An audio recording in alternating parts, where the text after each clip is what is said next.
Allá por los años 80, cuando iba al instituto, yo tendría unos 15 o 16 años.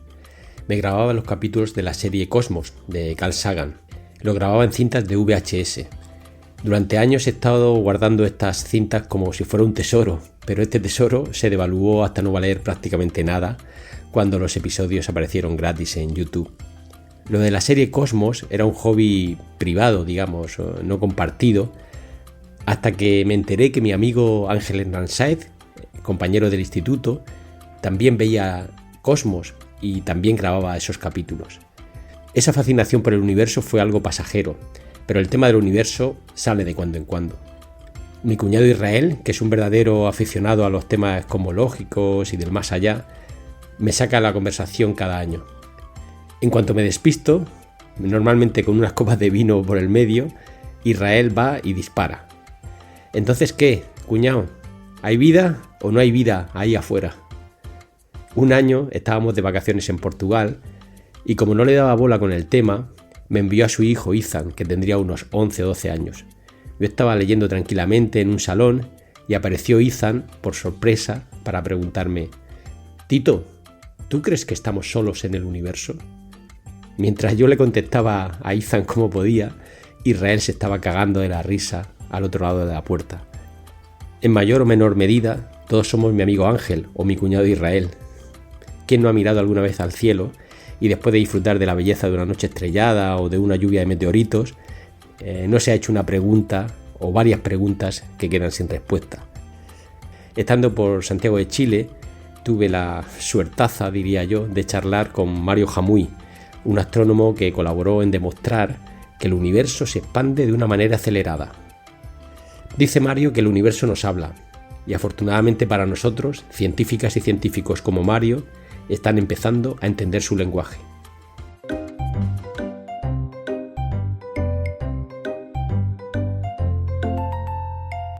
Raticos de Ciencia. Conversaciones con científicos y científicas. La ciencia, como la vida, se disfruta a raticos.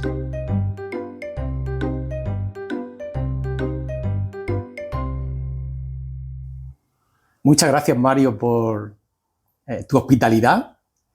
No solo has aceptado a esta entrevista generosamente, sino que además me has invitado a tu casa, me has puesto un café, una agüita. Dice mucho de ti ya de entrada, ¿no? De ser una persona muy, muy abierta y muy a favor de estos temas de divulgación científica. Bueno, un agrado tenerte aquí en casa, cerrando el verano. Y aproximándonos al otoño en Chile, y siempre un agrado hablar sobre ciencia, divulgación científica, que es una de mis pasiones, así que muy bienvenido, Julián. Genial. Mira, para empezar te voy a contar una anécdota que me pasó. Llevo un par de días por Santiago y me pasó una anécdota que entré a una librería y pregunté por un libro de algún autor chileno o autora chilena que no fuera Allende ni Bolaños, y el tipo me recomendó una escritora que se llama Patricia Cerda y un libro sobre, es una novela, es historia novelada sobre la vuelta al mundo de Magallanes. Muy interesante. Y la casualidad primera ahí es que Magallanes observó las nubes de Magallanes, que son unas galaxias enanas, ¿no? Le llamáis vosotros. Y ya, eso me parece impresionante, que haya un navegante de hace 5 siglos que navegar entonces sin cartas y con los medios que tenía, que tenía que estar atento a la supervivencia, estuviera también atento al cielo y que lo observara, ¿no? Bueno, es que la navegación en aquellos años se hacía observando las estrellas. Es cierto. A partir de la posición de las estrellas, los navegantes podían deducir la latitud del lugar donde estaban. La longitud era mucho más difícil porque requiere un reloj. Ajá. Pero eso tomaría algunos siglos para poder inventar un reloj de precisión que permitiera determinar la longitud en el medio del mar, por ejemplo. Sí, sí. Pues, bueno, el libro lo compré porque me resultó muy atractivo la temática y aparte por la recomendación. Pero la segunda anécdota que está ligada con esta charla es que el librero, para vendérmelo, me dice, fíjate que lo de Magallanes es una historia muy bonita, porque eso es como si a ti ahora te dicen que te subas a una nave y te metas a un agujero negro y que pierdas la noción del espacio y el tiempo, porque ellos cuando navegaban les podía pasar eso. Y me llamó mucho la atención esa comparación, primero, porque un librero sepa lo que es un agujero negro, y segundo, porque asuma que yo sé lo que es un agujero negro. Y quizá pensé que el nivel de conocimiento científico aquí en la población en Chile sobre ciencia, o quizá en particular sobre astronomía, es muy alto, ¿no? Exactamente, Julián, me llevabas a pensar aquello. En Chile están albergados algunos de los telescopios más poderosos del mundo, en el norte de nuestro país, en el desierto de Atacama. Desde los años 1960 comenzaron a instalarse observatorios primero de origen norteamericano, luego europeos, luego japoneses, en fin. Las instituciones de astrofísica más importantes del mundo eligieron instalar en nuestro país, en Chile, los telescopios más avanzados, desde los años 60 hasta la actualidad. Y eso ha significado que la comunidad de astrónomos en Chile haya crecido significativamente. Piensa que cuando yo era estudiante de licenciatura, fines de los años 70, comienzos de los 80, habían solo 20 astrónomos trabajando en universidad, prácticamente en una universidad en Chile, la Universidad de Chile. Y había un pequeño grupo en la Universidad Católica. Pero estamos hablando de 20 académicos. Y hoy día estamos hablando de cerca de 300 a lo largo de todo el país, de norte a sur. Y eso ha sido una consecuencia de la presencia de los observatorios internacionales en Chile, que permiten que una parte del tiempo de observación, un 10% en particular, específicamente, quede reservado para académicos asociados a instituciones chilenas. Entonces eso ha significado un Big Bang de la astronomía chilena. Hemos pasado de 20 astrónomos en el año 1980 a 300 en la actualidad. Entonces eso naturalmente ha significado que la astronomía permee desde la academia hacia la sociedad. Sí. Los astrónomos hemos sido bastante dedicados a compartir el conocimiento con la ciudadanía, con los escolares, y eso se nota. Entonces no me sorprende que tú hayas llegado a la librería y el librero esté tan familiarizado con un concepto tan específico, difícil de entender como es un agujero negro. ¿Tienes la sensación de que el pueblo chileno está orgulloso de esos científicos? Yo diría que la astronomía ha pasado a ser parte gradualmente de la identidad del país, así como hablamos de las empanadas chilenas, del vino tinto, ¿no? Del cobre chileno. En alguna medida la astronomía se ha ido instalando como parte de esa identidad y, como dices tú, parte del orgullo de... Así como Chile exporta vino y cobre, que lo hacen conocido en todo el mundo, bueno, Chile también es conocido por exportar conocimiento astronómico para toda la humanidad, y yo creo que los ciudadanos están orgullosos de aquello. Sí. He estado escuchando y leyendo cosas tuyas, y una de las cosas que me gustó y que está un poco relacionada con esto, en uno de los vídeos que sale en YouTube te preguntan por la importancia de la ciencia, y tú hablas que la cosmología es la ciencia más básica que existe, que no tiene ninguna aplicación ni inmediata, ni a medio plazo, ni a largo plazo, pero que sirve para proyectar la imagen de Chile al exterior, y eso al final tiene un impacto indirecto en muchas cosas, ¿no? Y me gustó mucho eso, porque los que hacemos ciencia básica estamos continuamente justificando todo, ¿no? Decir, bueno, quizá dentro de unos años, quizá pasa esto y se necesita este conocimiento, te pasas la vida justificando cosas y simplemente una sociedad se tiene que sentir orgullosa de tener conocimiento sin más. Y luego, obviamente, la aplicación te puede venir por el lugar más insospechado, ¿no? Pero me parece que es muy importante eso, que la sociedad se sienta orgullosa de los científicos, y creo que aquí en Chile lo habéis conseguido, ¿no? Sí, la astronomía está dentro del ámbito de las investigaciones, las ciencias fundamentales, esa investigación que no tiene un propósito inmediato de producir un efecto práctico en la ciudadanía. Pero tiene la gran ventaja de que es fácil de compartir con el público. Es mucho más difícil para un físico teórico o un físico de laboratorio entusiasmar a los ciudadanos con sus experimentos. Es cierto, sí. En cambio, la astronomía es muy visual. Tú le muestras una imagen a una persona, sí, por ejemplo, las que están recientemente obtenidas con el telescopio espacial James Webb, ¿no? Sí. Y miras esas imágenes, sí, alucinantes del universo profundo, y cualquier persona, sin saber exactamente qué significa, se enamora, sí, se apasiona, se alucina con esa imagen. Entonces tenemos muy a nuestro favor en la astronomía el hecho de que la astronomía es muy de imágenes. Sí, sí, sí. Y por lo tanto es fácil compartir una ciencia, una disciplina que es netamente motivada por la curiosidad del ser humano y que no tiene un efecto práctico inmediato. Es muy fácil compartirla con las personas. Sí. Y yo lo he dicho en algunos de mis libros y lo he dicho públicamente también. Creo que detrás de cada persona en el mundo, de los 7.000 millones de habitantes que hay en este planeta, hay 7.000 millones de astrónomos y astrónomas. Ajá. Porque todos cuando chicos, cuando pequeños, querían ser astrónomos o astrónomas. Y algunos hemos tenido la fortuna de poder dedicarnos a practicar profesionalmente esta disciplina.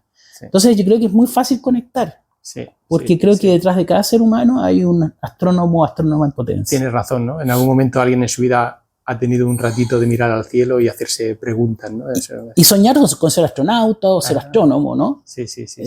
Eso me pasa muy a menudo cuando voy a las primarias, a la secundaria, a conversar con los niños. Al prepararme esta conversación, una de las cosas que me atraía y que quería saber es las técnicas, la tecnología, o sea, se mide la velocidad en la que se desplazan galaxias, o sea, me pareció una cosa increíble. Entonces, lo primero que hice fue buscar métodos y vi que al final el método era relativamente sencillo, el espectrógrafo. Así es.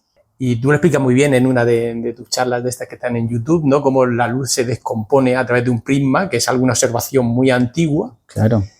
Y cómo la luz que llega a ese prisma se descompone y da un montón de información, no solo de la distancia, de velocidad, obviamente con unos cálculos complejos, sino de los gases que atraviesa. Entonces, mi pregunta es, ¿realmente hoy en día seguís trabajando con eso, con la idea de un prisma, pero imagino que todo mucho más complejo y computarizado? ¿Cómo obtenéis datos hoy en día? Mira, el principal mensajero cósmico es la luz. Hasta hace pocos años era el único. Han aparecido competidores, ¿no? Por ejemplo, rayos cósmicos, que no es luz, son partículas materiales cargadas de alta velocidad. Han aparecido los neutrinos, que tampoco es luz, pero también son partículas que transmiten energía y que se producen en las reacciones nucleares al interior del Sol y de otras estrellas. Han aparecido las ondas gravitacionales predichas por Einstein, que no es luz, sino que es energía que se propaga deformando el espacio y que recién se observaron por primera vez en el año 2016. Entonces, si bien han aparecido competidores a la tradicional manera de estudiar el universo, que es por medio de la luz sigue siendo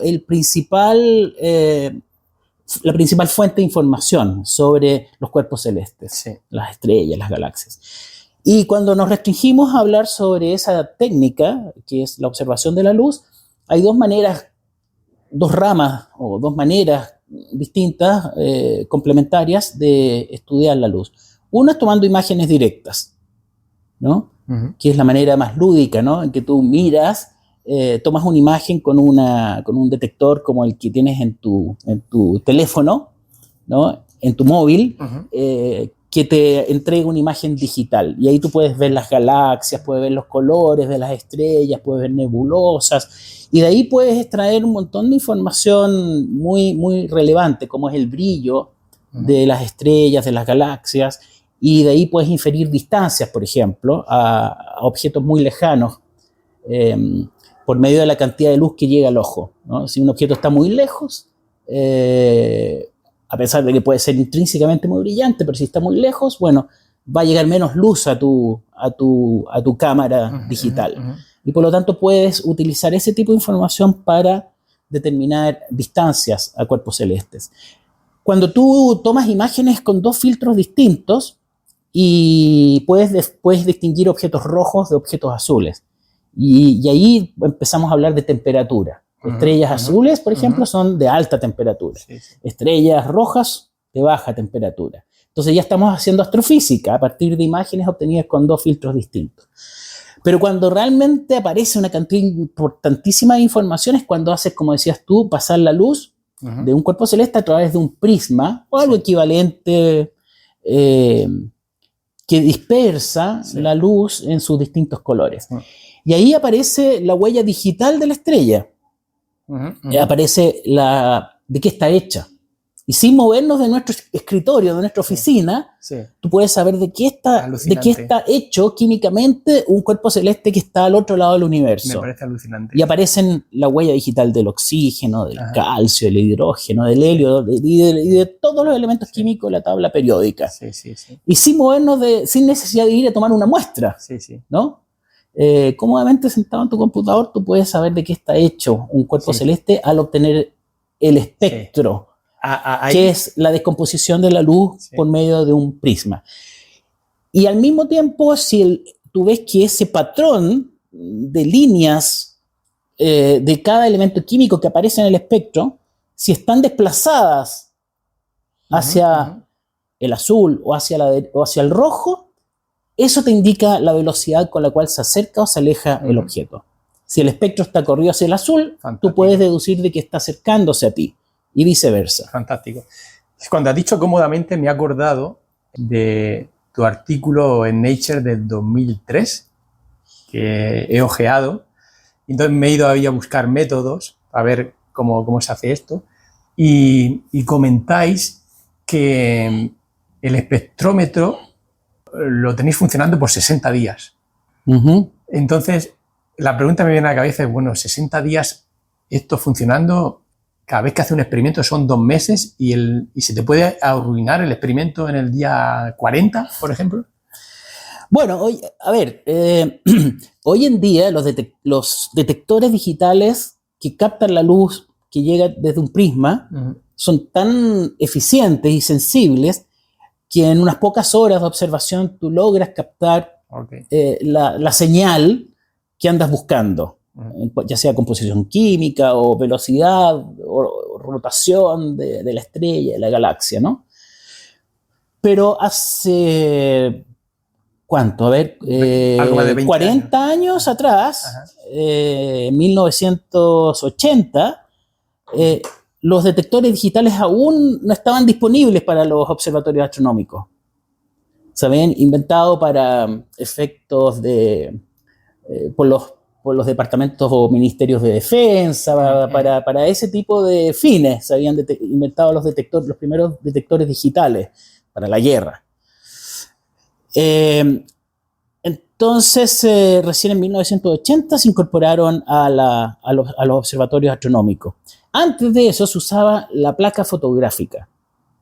Y la placa fotográfica se demora mucho en detectar la luz, no es muy eficiente. Entonces allí, en esos años, los astrónomos tenían que tomar una placa fotográfica, ponerla en el telescopio y exponer durante no solo la duración de la noche, sino que también durante muchas noches. Y ahí es donde, claro, se corría el riesgo de que si había algún percance, todo ese trabajo acumulado se perdiera. Entonces, en el caso de vuestro artículo, entiendo que son registros diferentes durante 60 días, ¿no? Lo que hacéis, Sí, que es un trabajo sobre sobre supernovas. exactamente. Las supernovas, que son objetos que son estrellas que explotan y que van variando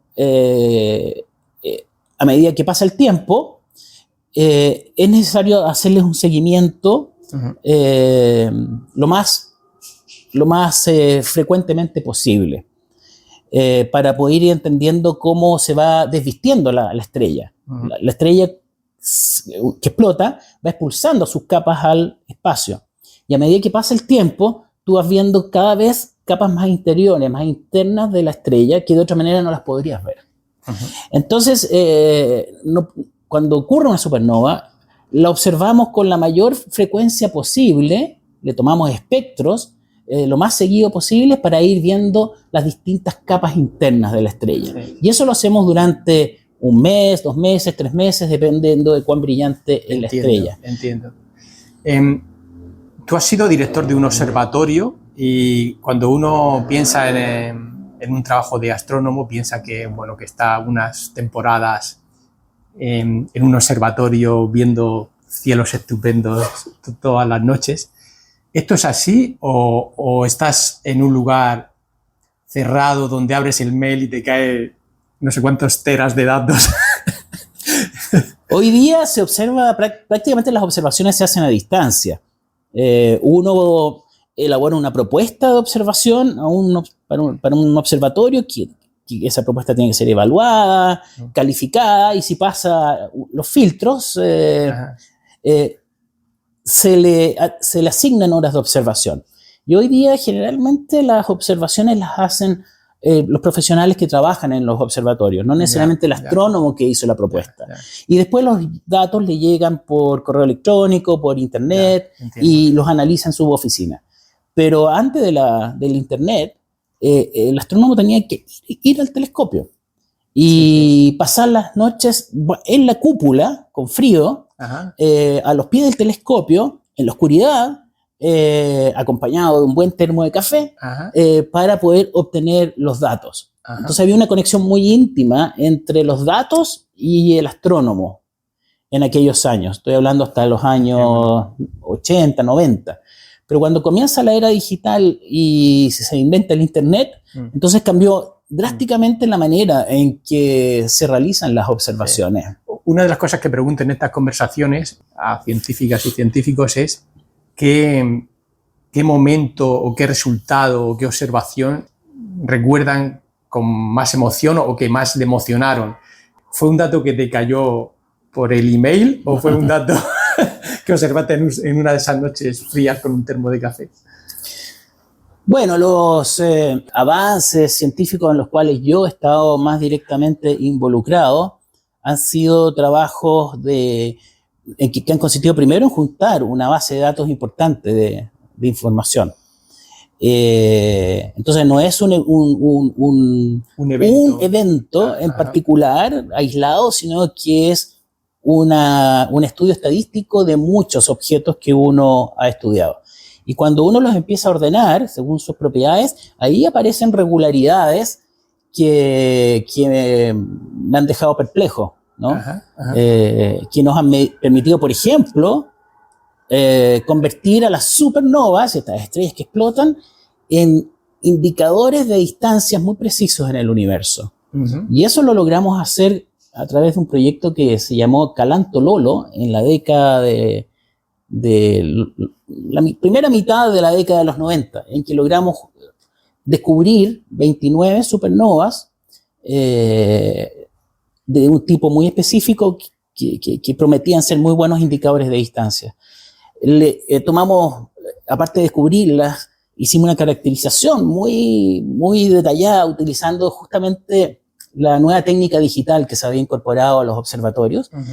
Y ahí logramos demostrar de que estas supernovas podían utilizarse como herramientas muy precisas para medir distancias en el universo. ¿Se podría decir que son como balizas en el océano? Como balizas en el océano o faros cósmicos en este caso. Qué bueno.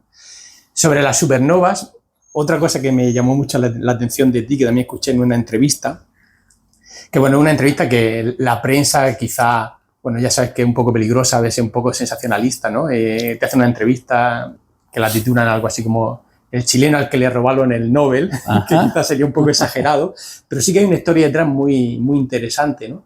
Y muy interesante por un par de cosas. La primera es porque en realidad en ciencia estamos todos expuestos al azar de lo que pudo ser y no fue. Y es algo muy común, desgraciadamente, pero bueno, por resumir la historia, luego normalmente en estos podcasts abajo pongo unos enlaces y que pondré enlaces a esa entrevista, pero básicamente vosotros entiendo que desarrollasteis una técnica de cálculo que resolvía muchas cosas y vosotros de una manera muy gentil y altruista lo compartisteis con gente de Harvard y tal, que bueno, quizás no se portaron de la manera más ética posible y eso en ciencia pasa, lamentablemente, pero me llamó mucho la atención en esa entrevista cómo explicas eso, porque lo explicas de una manera muy divulgativa. Ajá. No percibía rencor. Es como, has pasado años intentando entender cómo funciona el universo y lo entiendes bastante bien, pero era como que no podía entender cómo funcionaban las personas, ¿no? Y ahí haces una disección del caso, de cómo tuviste una confianza que luego no fue correspondida y cómo eso llevó a estas personas, les llevó al final a ganar un premio Nobel pues, por investigación relacionada con las supernovas y cómo quizá por el azar tú ibas a trabajar en esa temática y se desvió la cosa en el último momento, es como un tiro al palo que no fue gol y que salió fuera y que perfectamente podía haber sido un premio Nobel, ¿no? No sé, ¿qué te queda de eso? ¿Realmente lo tienes ya olvidado? Pero en su momento imagino que tendrías un poquito de rabia acumulada, ¿no? Bueno, te agradezco la pregunta. A ver, para poner las cosas en contexto, yo mencioné hace unos minutos atrás un proyecto que se llamó Calanto Lolo, que descubrió 29 supernovas de un tipo particular. Logramos caracterizarlas muy bien y las logramos transformar en faros cósmicos para medir distancias muy precisas en el universo. Eso lo hicimos entre el año 1989 hasta el 1993. Y luego, dos grupos de astrónomos, grupos internacionales de astrónomos, aprovecharon esta técnica para descubrir supernovas más lejanas, aplicaron la técnica del proyecto Calanto Lolo y también lograron medir distancias a esas supernovas lejanas. Y cuando juntaron los datos de las supernovas más cercanas, descubiertas por el proyecto Calanto Lolo, con los datos de la distancia y datos de las supernovas más lejanas descubiertas por ello, encontraron un resultado inesperado. Que el universo, en vez de frenarse, como lo anticipaba Einstein, cada vez se expande más rápido. Está en aceleración. Debido a una energía oscura misteriosa, de la cual todavía no sabemos su origen, pero que constituye el 70% de lo que hay en el universo. Y ese resultado llevó a las supernovas de Estocolmo en el año 2011 y a 3 de mis colegas astrónomos a recibir el premio Nobel por un descubrimiento muy revolucionario que hasta el día de hoy nos tiene muy intrigados porque no sabemos qué es la energía oscura. Entonces me siento con mucha satisfacción de que el proyecto Calanto Lolo haya aportado la mitad de los datos para ese descubrimiento. Y que complementado con los datos que ellos obtuvieron se haya llegado a este hallazgo tan revolucionario para la cosmología. Sí. Ese yo diría que es el relato más objetivo que puedo realizar de esta historia, más frío, más objetivo.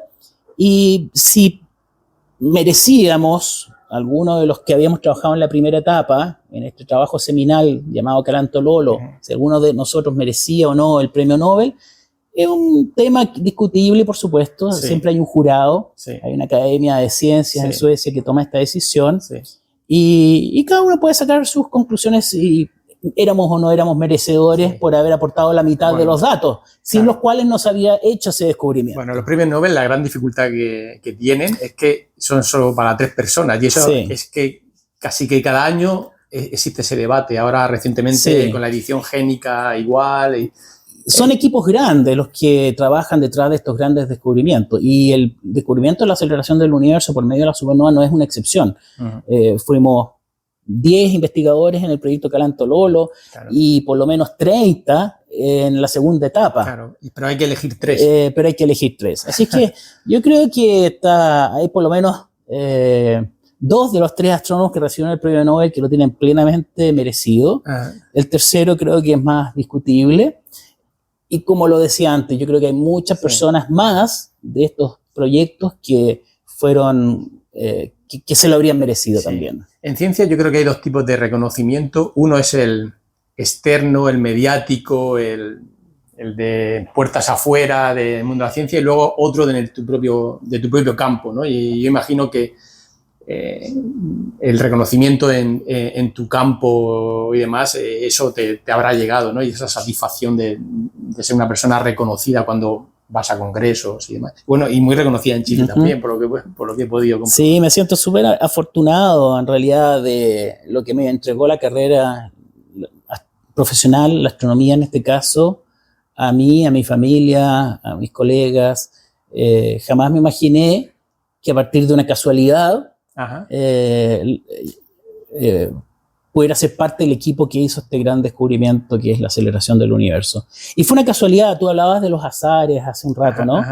El motivo por el cual yo llegué a estudiar las supernovas y hacer este estudio sistemático fue porque en 1987, por primera vez en 4 siglos, explotó una supernova que era visible a simple vista. ¿En serio? Desde la supernova de Johannes Kepler de 1604, que la humanidad no había presenciado una supernova visible a simple vista.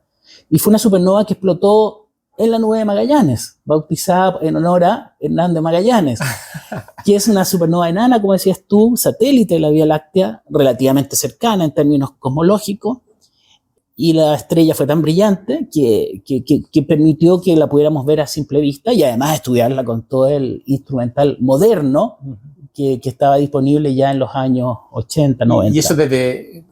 me suena que tú habías llegado a un observatorio. ¿A qué observatorio era? Yo había llegado a trabajar al observatorio Cerro Tololo, un observatorio financiado por Estados Unidos, ubicado en el norte de Chile, como parte del staff científico, el 27 de febrero del año 1987. Y por casualidad, 2 días antes, explotó esta supernova en la nube de Magallanes y pasó a ser un gran evento astronómico. Fue titular de los diarios más importantes de todo el mundo. Y si no hubiese sido por esa casualidad, yo estaría estudiando otro tipo de objetos y el azar y la fortuna me permitieron ser parte de este descubrimiento que es la aceleración del universo. La verdad es que son muchas suertes. Los números que mencionas en tu libro también me impactaron, ¿no? O sea, 14.000 millones de años desde el Big Bang, 200 millones de años desde que la humanidad existe y apenas unas decenas de años desde que podemos observar el universo. Y tú vas y al poco te estalla una supernova. Qué gran momento, ¿no? Fue literalmente un regalo caído del cielo, ¿no? Una galaxia como la Vía Láctea produce una supernova cada 50 años o incluso 2 por siglo, ¿no? Dependiendo de las estadísticas que tiene su incerteza. Y desde 1604 que no hemos tenido una supernova en nuestra galaxia. Nuestra galaxia nos debe supernovas. Y estamos muy expectantes de que podamos ver pronto una de estas estrellas explotar, porque llegaría a ser tan brillante que se podría ver durante el día. Podría llegar a ser tan brillante como la luna llena. Qué bueno. Entonces, todavía no pierdo las esperanzas de que podamos observar una supernova de nuestra galaxia en los próximos años. Qué bueno. Pero como premio de consuelo, llegó la del año 1987, que si bien no es de nuestra galaxia, estaba suficientemente cerca para estudiarla y observarla a simple vista. Y el segundo punto de toda esta historia de la técnica que ayudó al premio Nobel es que en realidad vosotros usasteis una técnica y os basasteis en un error de Einstein. Y eso me parece también muy relevante porque Einstein, digamos, que se avergonzó de aquel error de la constante cosmológica que le había llevado a tener unas conclusiones raras, pero vosotros utilizáis ese error para construir una técnica que es básica para estudiar la aceleración de la expansión del universo. Qué interesante es esa vuelta de esa suma de errores y aciertos que tiene la ciencia. Einstein en 1916 publica su nueva teoría de la gravitación, la relatividad general, y sus propias ecuaciones le indicaban de que el universo tenía que estar en expansión, en contracción, no podía estar estático. Y como en esa época aún no se descubría la expansión del universo, eso ocurriría en 1927, 1929, Einstein modificó su teoría y metió un parche a las ecuaciones que se llama la constante cosmológica, porque eso le permitía obtener un modelo de universo estático, como el que era conocido en esos años. Y bueno, en 1927, Georges Lemaitre, un sacerdote y científico matemático belga, y por otro lado Edwin Hubble, norteamericano, descubren que el universo en realidad no es estático, sino que se está expandiendo desde un Big Bang. Entonces Einstein, las primeras reacciones de Einstein fue decirle a Lemaitre en 1927 que sus cálculos matemáticos eran correctos, pero su física era abominable, tal cual, movido por su prejuicio de que el universo era estático, hasta que Einstein se convence de que la evidencia apunta a que el universo se está expandiendo. Y se retracta, y noblemente reconoce que fue el mayor error de su vida como investigador. Pero, eso fue en 1929, pero en 1998, a partir de las supernovas, hicimos el descubrimiento de que el universo, si bien está en expansión, no se está frenando, como lo predecían las ecuaciones originales de Einstein, sino que se está acelerando. ¿Y qué tuvimos que hacer en ese momento para explicar la aceleración del universo? Recurrir a la constante cosmológica que Einstein había usado para obtener un universo estático.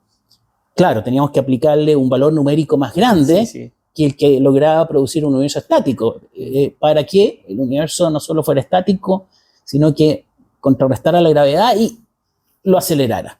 Bueno, así es que hasta en los errores Einstein era acertado. ¿No? Y la importancia muchas veces no se cuenta, ¿no? Los errores o lo que no sale en ciencia, ¿no? Y la importancia de contarlo, ¿no? Es muy bueno. Ahora que hablabas del Big Bang, me llama también la atención lo que también cuentas, que el Big Bang, ese nombre que se ha quedado, vino de la mofa de un británico, como diciendo, ¿no? La traducción del Big Bang era como algo chistoso, ¿no? Y me recordó a lo que pasaba con Darwin. Darwin, cuando sacó El origen de las especies, le decían que si venía del mono, si era por parte de padre o de parte de madre. y las dos cosas ocurrieron en Inglaterra, ¿no?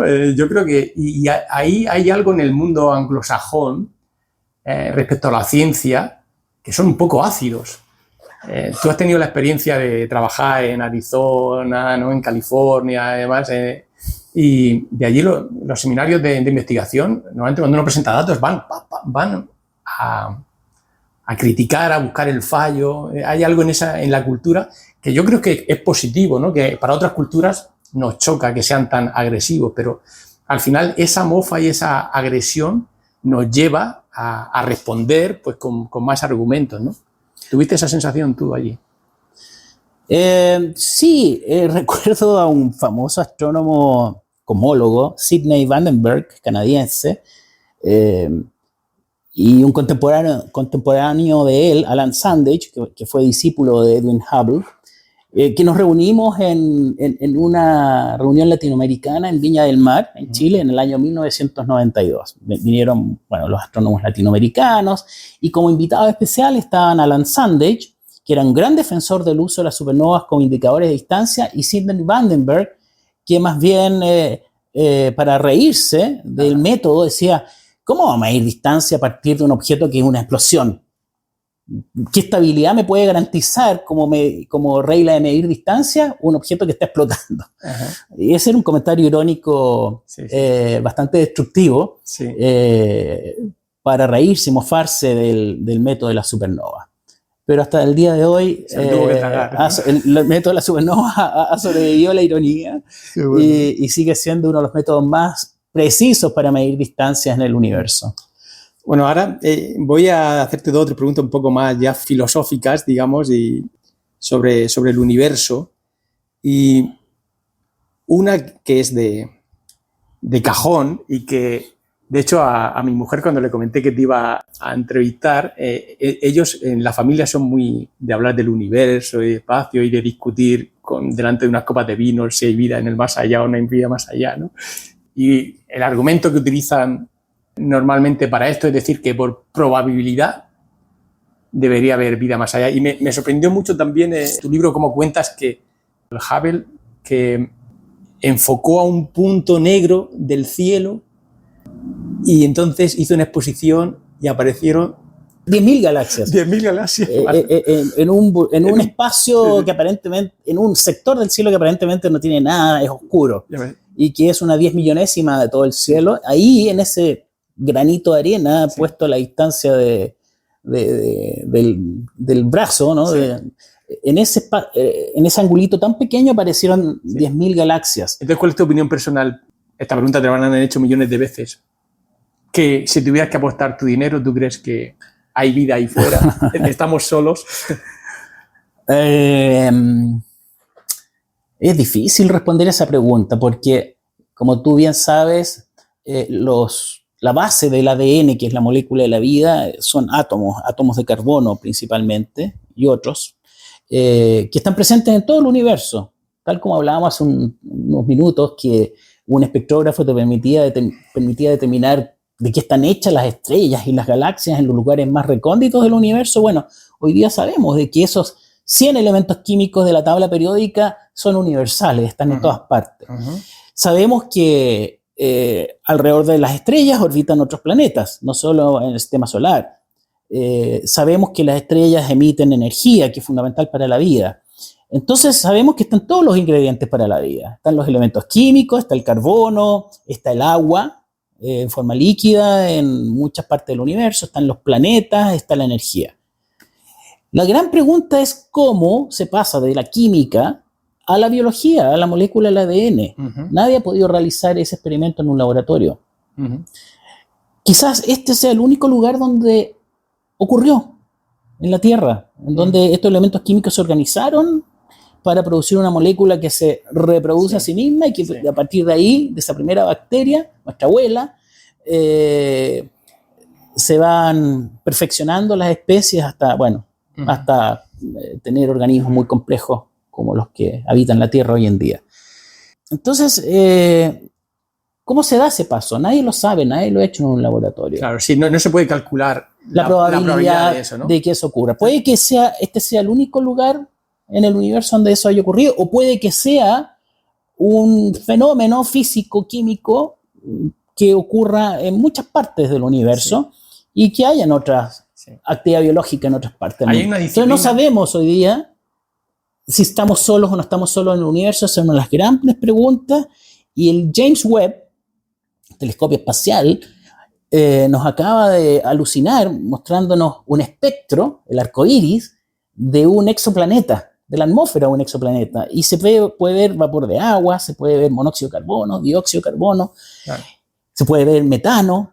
Y a medida que el James Webb perfeccione sus observaciones, va a poder hacer ese tipo de análisis en exoplanetas parecidos a la Tierra, que tienen el tamaño parecido al nuestro, la temperatura similar a la Tierra, y va a poder analizar de qué está hecha esa atmósfera. Y va a poder, quizás, determinar si ahí hay moléculas que son subproducto de la actividad biológica. Entonces, es alucinante que por primera vez en la historia de la humanidad tenemos un instrumento, un telescopio, un espectrógrafo, que nos va a permitir abordar científicamente la pregunta de si estamos solos o no en el universo. Claro, porque a partir de ahí sí que se puede empezar a calcular probabilidades, cuando se ve qué elementos hay, ¿no? Y cuando el James Webb o el telescopio europeo extremadamente grande que está en construcción en el norte de Chile, que va a ser un telescopio que va a tener un espejo de 39 metros, en comparación, los telescopios más grandes que hay hoy en día en el planeta Tierra tienen 10 metros de diámetro, como el que está en las Islas Canarias, o en Hawái, o en el norte de Chile. Bueno, con un telescopio que tenga 39 metros de diámetro, que su espejo tenga ese tamaño, va a poder captar, registrar exoplanetas con una nitidez y con una precisión increíble. Y vamos a poder responder esa pregunta que por siglos nos hemos hecho y que no teníamos simplemente los instrumentos ni la tecnología para responderla. Y cuando ese telescopio europeo extremadamente grande, en conjunto con el James Webb, observen estos exoplanetas parecidos a la Tierra, bueno, vamos a poder responder científicamente si es que hay actividad biológica o no en otros lugares del universo. Y lo que vamos a ver no van a ser Little Green Men, marcianos verdes. Lo que vamos a ver es probablemente la evidencia de que hay bosques, de que hay algas, de que hay actividad biológica en esos lugares. No me atrevería a hacer una apuesta, volviendo a tu pregunta, si es que vamos a encontrar o no lo vamos a encontrar. Si no lo encontramos, uno podría decir este es un gran desperdicio de espacio para que solo nosotros lo estemos habitando. Pero si estuviéramos acompañados por otros planetas habitados, aunque sean formas primitivas, biológicamente más primitivas, igual sería impactante. Cualquiera de las dos opciones es impactante. Sí. Esto va ligado también a otra pregunta que de hecho en una charla presentando tu libro, la recibes, que es el origen del universo, si hay detrás un dios o no, ¿no? Y bueno, ya adelanto, pondré el link a esa charla, que lo resolviste de una manera muy diplomática, diciendo, bueno, desde el Big Bang hasta nosotros, el azar puede explicar prácticamente todo. Desde el Big Bang para atrás, ahí hay espacio para quien quiera, ¿no? Así es. En el último libro que escribí, Viaje al Big Bang, que está disponible como libro electrónico en Amazon, allí justamente abordo este tema de si de una manera diplomática, como dices tú, si es que está este personaje superpoderoso que crea a la especie humana o no. Y yo me inclino porque detrás de nuestra existencia no está este ser superpoderoso, porque somos resultado de la casualidad.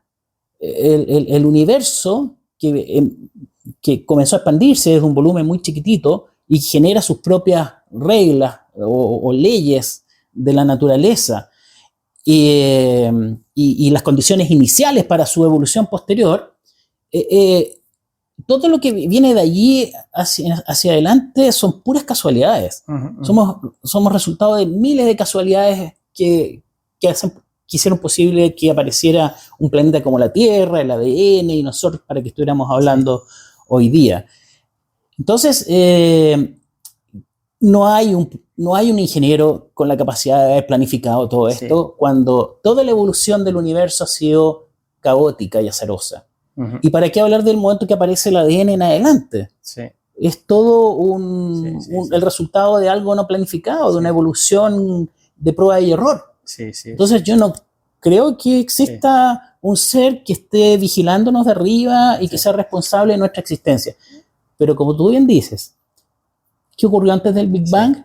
No lo sabemos. No tenemos la teoría cuántico-gravitatoria desarrollada como para abordar el problema de lo que habría ocurrido antes del Big Bang. Por lo tanto, allí en ese espacio hay hueco chiquitito, hay mucho espacio para especular si es que hubo un gran creador o simplemente esto es también resultado del azar. En cualquier caso, ese creador prisa no se dio, porque 14.000 millones de años son muchos años. Y como tú dices, también sería un creador minimalista, ¿no? Porque digamos que hay un montón de espacio libre. La otra pregunta que es un poco inocente, que me ha surgido a mí leyendo estos días sobre estos temas, comentas que hay una galaxia Andrómeda que va a chocar con la Vía Láctea, con nuestra galaxia, en 4.000 millones de años. Y ahí la pregunta naive o inocente es, ¿podemos decir que va a haber algún evento, que puede ser eso o cualquier otro, se puede predecir que va a haber algún evento que va a poner fin a la estabilidad de este planeta o de esta galaxia, porque esto es algo de lo que se habla poco y yo creo que es importante, aunque sea, estamos hablando dentro de 4.000 millones de años y nosotros llevamos 200 en este planeta. O sea, que es algo ridículo, pero si alguien escucha, mira, de aquí a 4.000 millones de años esto se acaba. Yo creo que la manera de pensar, no sé, creo que sería un mensaje impactante, ¿no? Bueno, la Tierra orbita en torno al Sol. El Sol es una esfera de gas que está produciendo energía mediante reacciones nucleares en su corazón, que ha estado brillando, haciendo eso por 4.500 millones de años de manera estable. Y gracias a esa estabilidad que también se pudo desarrollar la vida en nuestro planeta a niveles muy sofisticados, muy avanzados. El Sol va a seguir haciendo lo mismo, está en la mitad de su vida, por otros 4.000 millones de años. Ajá. Y en ese momento, cuando ya se le acabe el combustible en el centro, se va a inflar. Ajá. Y se va a expandir a 100 veces su tamaño actual. Por lo tanto, la Tierra va a quedar orbitando adentro del Sol a grandes temperaturas. Por lo tanto, no necesitamos hablar ni siquiera de la colisión con Andrómeda, porque ya te garantizo, y te lo he firmado, que el Sol se va a expandir a lo que se llama una gigante roja, que va a ser inviable la vida, nuestra vida aquí en este planeta. O sea, si es que no la hemos hecho inviable nosotros mismos antes. No, es un dato que me parece muy, muy interesante. O sea, que mi club, el Real Murcia, tiene 4.000 millones de años para ganar una liga, ¿no? pero ya Murcia tiene un Carlos Alcaraz, ¿no? Exacto. Es cierto, es cierto. Bueno, ya para terminar, no quiero abusar más de tu tiempo. Hay muchas cosas de ti que me interesan. Tienes un perfil muy interesante, ya no solo como científico, sino que colaboraste para la creación de un ministerio de ciencia aquí en Chile. He leído por ahí que tienes hasta un asteroide con tu nombre. Sí, un compatriota tuyo. Rafael Ferrando bautizó un asteroide en mi honor. Estoy tremendamente honrado, lleva mi nombre. ¿Y es un asteroide bueno? ¿Le has mirado la trayectoria? Tiene muy buena reputación, sí, es un asteroide muy bien comportado que está ahí en la órbita entre Marte y Júpiter, tiene una órbita regular, no se le va a ocurrir por nada del mundo acercarse a la Tierra a molestarnos. Y mis amigos me hacen bromas porque me dicen, ¿cuándo me vas a prestar el asteroide para ir a pasar unas vacaciones? Qué bueno. Pues, como te decía, la última pregunta es esta, ¿no? Una persona de tu trayectoria, ha sido Premio Nacional de Ciencias Exactas, tienes un asteroide de tu nombre, artículos en Nature, un reconocimiento en el campo y demás. ¿Qué es lo que te ilusiona en este momento? ¿Qué te mantiene ilusionado? Porque te escucho hablar y te sigo viendo ilusionado por la ciencia y eso... me parece fantástico. ¿Qué es ahora lo que te motiva?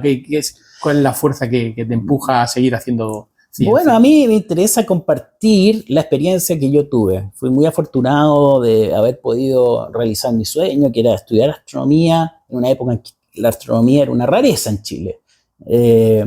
Estaba hablando de los años 70, 80. Y tuve la fortuna de poder acceder a la universidad, de realizar ese sueño, participar de proyectos súper interesantes que llevaron a descubrimientos revolucionarios como la aceleración del universo. Me siento tan afortunado que lo que quisiera es que ojalá esa oportunidad llegara a todos los rincones de mi país, especialmente donde llegan menos oportunidades. Así que estoy muy ilusionado con llevar el conocimiento, motivar a los estudiantes de primaria, secundaria, con la astronomía. La astronomía es una fuente inagotable de inspiración, de curiosidad, de asombro, de esperanza para todo el mundo. Y quisiera que, así como yo tuve la oportunidad de ser un científico y desarrollarme en este ámbito, que otros jóvenes que tienen menos recursos,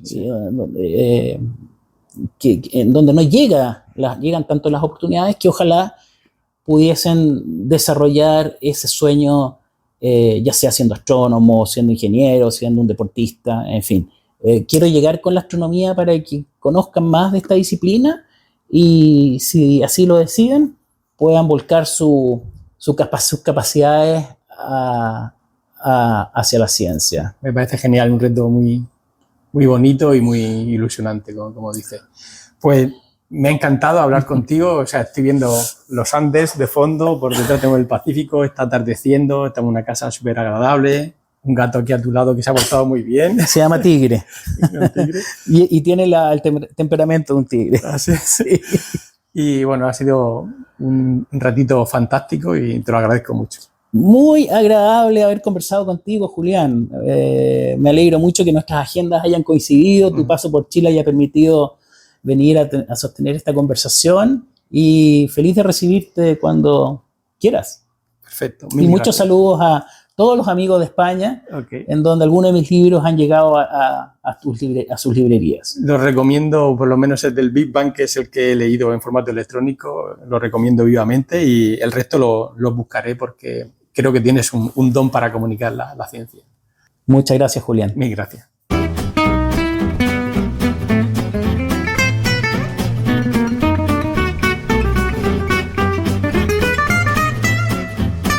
Hasta aquí Raticos de Ciencia.